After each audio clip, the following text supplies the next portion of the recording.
Guys, today I'll be unboxing the Oppo A74 5G. Let's get started. On the front, you can see the image of the phone. On this side, phone's name, and at the back, specifications of the phone. So you can slide the box like this. Let's open the box and find out what we get inside. So you can see this lid inside the box, and in the lid there is SIM ejector tool,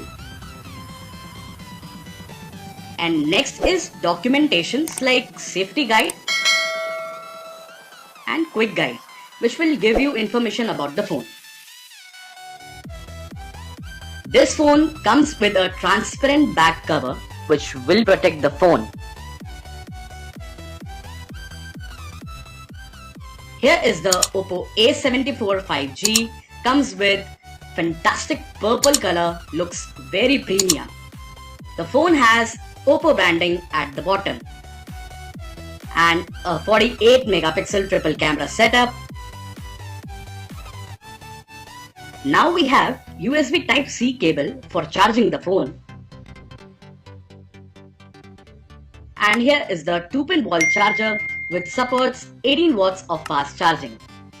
So guys, that's all you get inside the Oppo A74 5G box. Thank you so much for watching this video.